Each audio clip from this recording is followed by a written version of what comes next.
Just a short while back, India's Prime Minister Narendra Modi held a bilateral meeting with Russian President Vladimir Putin. The key meet came ahead of the 16th edition of the BRICS summit in Russia's Kazan. Now, during the key meet, both leaders emphasized growing Russia-India ties.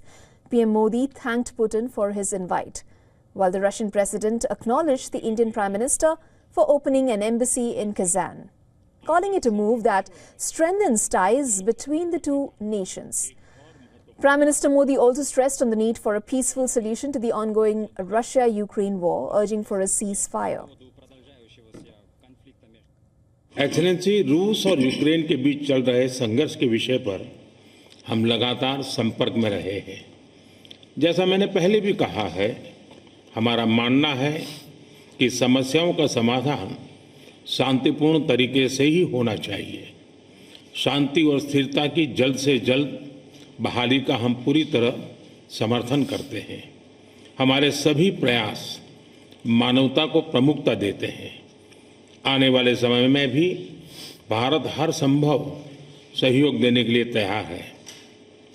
Excellency, आज इन सभी विषयों पर विचार साझा करने का एक और महत्वपूर्ण अवसर है। एक बार फिर बहुत बहुत धन्यवाद। Now, the Indian Prime Minister is on a two-day visit to Russia, making it his second trip this year. PM Modi is also expected to engage with other world leaders, including China's President Xi Jinping, Turkey's President Recep Tayyip Erdogan, and Iranian President Masoud Pezeshkian.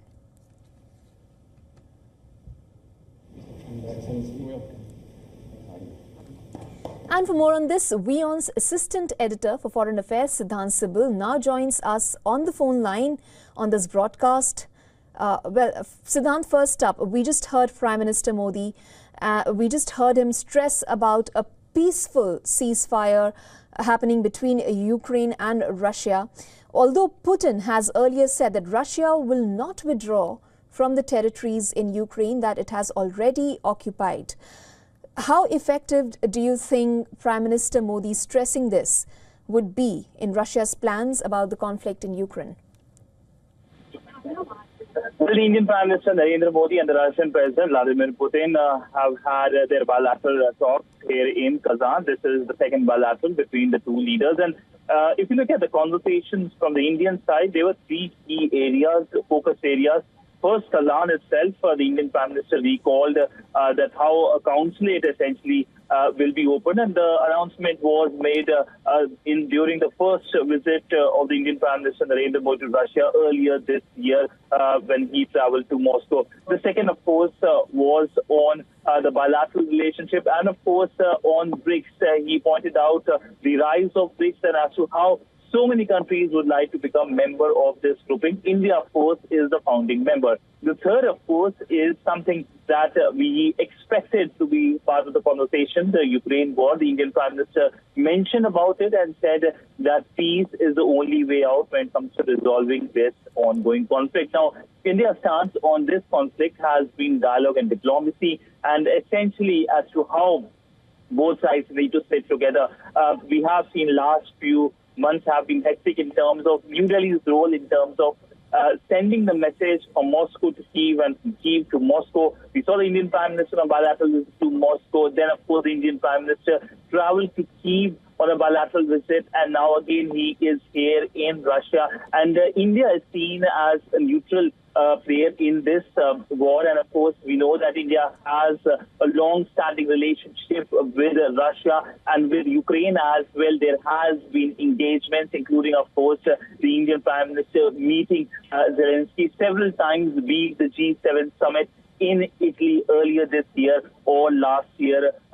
The G7 summit, we saw the conversation happening between Indian Prime Minister and the Ukrainian President. But all in all, this is the first of the many bilaterals the Indian Prime Minister is going to have here in Kazan, and it will be a packed agenda. Another bilateral that was anticipated was the one with Xi Jinping. Have you had a word on that?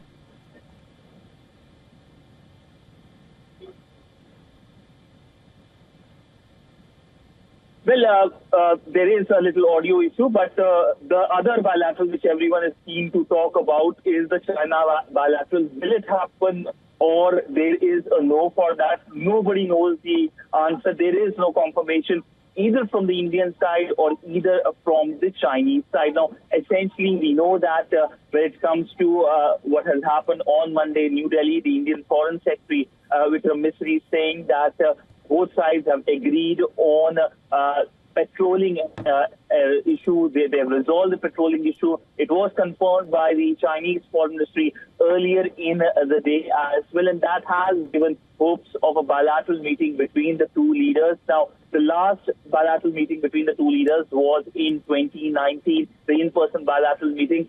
Though last year, on the sidelines of the BRICS summit in South Africa, there were few conversations between the two leaders, but that cannot be called as a full-fledged bilateral. But this is a relationship that has, since the Galwan incident of 2020, fallen, and there is, of course, hopes of positivity in the relationship, something that the businesses in India have been calling for, and it helps China as well, which of course is not facing very bright, optimistic views on the economic front. So it's a win-win for both India and China. Of course, it's a natural win-win as well, given that India and China are two large countries, population-wise, economy-wise, and both of them working together is something that is positive for the planet. Thank you so much, Siddhant Sibil, for joining us with the latest from the 16th edition of the BRICS Summit.